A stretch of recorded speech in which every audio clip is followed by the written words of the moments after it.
Mitch McConnell says he has sent a letter to you explaining his view. Have you seen that letter? Have you communicated with him? And how dire do you believe this is if action doesn't take place in the next few days? First of all, I did get a letter. I got it 10 minutes before I walked in here. I've read it. I plan on talking to Mitch about it.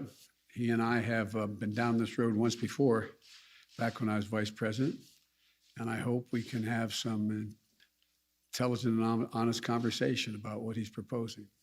And I think the easiest way to do this, and if the Republicans would not use the filibuster, would be to let us vote on what is already in the Senate right now, passed by the House, to raise the debt limit. And we could do that in the next several days. Mr. President. Thank you, Mr. President. You've often touted your experience in the Senate, your 36 years in the Senate. Your aides have talked about your abilities to be a closer on deals involving legislation. Why were you unable, Mr. President, to close the deal with members of your own party on key parts of your legislative agenda last week? Thank you. I've been able to close the deal on 99% of my party. Two people. That's still underway. I don't think there's been a president who's been able to close deals that's been in a position where he has only 50 votes in the Senate and a bare majority in the House. This is a process. We'll get it done.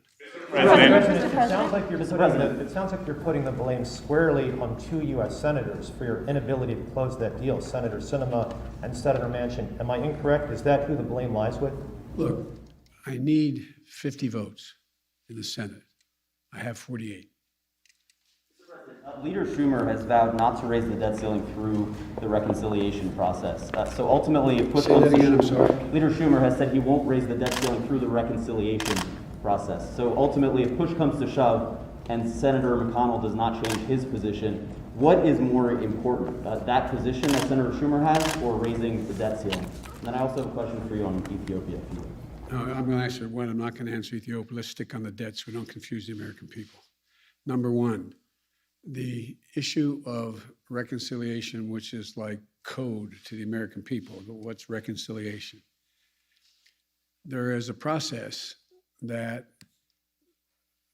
I understand the Republican leader is willing to initiate, go through, that would require literally up to hundreds of votes. It's unlimited number of votes having nothing directly to do with the debt limit. Could be for everything from Ethiopia to anything else that has nothing to do with the debt limit. And it's fraught with all kinds of potential danger for miscalculation. And it would have to happen twice. So you could literally have several hundred votes over the next number of days. Everything else would come to a standstill, but you still find yourself in a situation where at the end of the day, we may have passed something that in fact then has to be undone again by either Democrats or Republicans. It's an incredibly complicated, cumbersome process when there's a very simple process sitting out there. Sitting at the desk in the United States Senate is a bill passed by the House saying, we Democrats will raise the debt limit, take responsibility for raising, even though we didn't, some voted to acquire the debt as well. We'll go ahead and do that. That's the way to proceed. If it comes down to reconciliation or raising the debt ceiling, which position would you take? I'm not going to cross that bridge till we have to get there. Would you address the allegations of genocide and why you haven't yet imposed those sanctions that you authorized 2 weeks ago, sir? Speak to that later. Regarding your Build Back Better agenda, we know the top line figure from Senator Manchin is $1.5 trillion. Senator Kyrsten Sinema has yet to really give that number of where she's willing to go, how high she's willing to go, but she says she's negotiating good faith with the White House. What is her figure?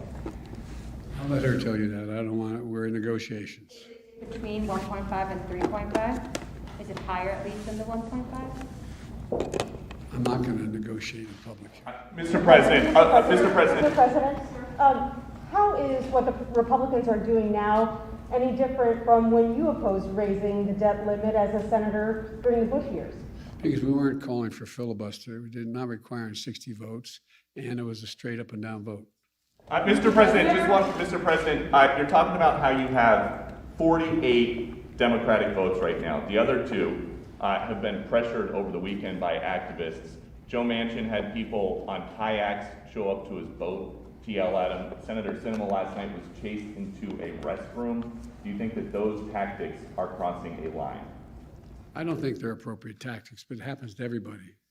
From the only people it doesn't happen to are people who have Secret Service standing around them. It's part of the process. Yes, sir. Just really quickly, a lot of people have been trying to attach immigration. Mr. President, I know you don't want to comment on other senators' positions in the negotiations, but what do you think the size of the reconciliation package should be? What specific dollar figure? Well, I laid out what I thought it should be. It's not going to be that. It's going to be less. I mean, look, the legislation, both the Build Back Better piece as well as the infrastructure piece, are things that I wrote. These didn't come from, God love him, Bernie Sanders or AOC or anybody else. I wrote them. I disagreed with Medicare for All, for example. I disagreed, but I laid out what I thought would be important. For example, I think in the Build Back Better program, it's required that we, in fact, have the best education available to us. And I'll be speaking to this in detail tomorrow. But look, here's the situation. How can we, in an ever competitive world, increasingly competitive world, how can we not meet the educational standards of at least other countries are working toward? Nobody is reducing the number of years they want their children to go to school or people to go to school. You've heard me say it before, as my wife says, if any country out-educates us, they're going to out-compete us. Look what China's doing. Look what the rest of the world is doing. They're investing. They're also investing in things that relate to ability for people to go to work and stay at work. We have several million women who can't go back to work because they don't have any way to take care of their children. So to give a tax cut to a working mom to be able to afford daycare, is that bad? Is that a bad idea? I think it's a darn good idea. We'll get people back to work. So there's a lot of things in the legislation I'm going to be talking about across the country that I think the American people overwhelmingly support. But the idea that somehow this is somebody else's legislation, this is what I wrote. President, $2 trillion, say a $2 trillion reconciliation bill, would that be acceptable to you? Again, as you know, it's not a smart thing to negotiate with yourself in public. Let's see, we're in the process of continuing to talk to all the parties and see what we can get done. Thank you so much, Mr. President. Two questions. First, you said there was progress in the negotiation, but today you said you only have 48 votes. So what is this progress? And another question on the foreign, an international news that was big yesterday about the Pandora Papers. Do you have any reaction? You put fight against corruption as the core But what I'm trying to get the Pandora last Papers. The Pandora Papers. You said that you put fight against corruption in the core of your national security policy. So what is your reaction, and do you plan to do anything about it? We're looking at that right now. And the first part of your question was what? Was about progress. What does progress look like for you in the negotiations? Winning. That's the progress. The last question. The height amendment? I just want to be very clear. Can you guarantee that the U.S. will not reach the debt ceiling, that will not happen? No, I can't. That's up to Mitch McConnell. So it is possible that the U.S. will not pay its debt. That is possible.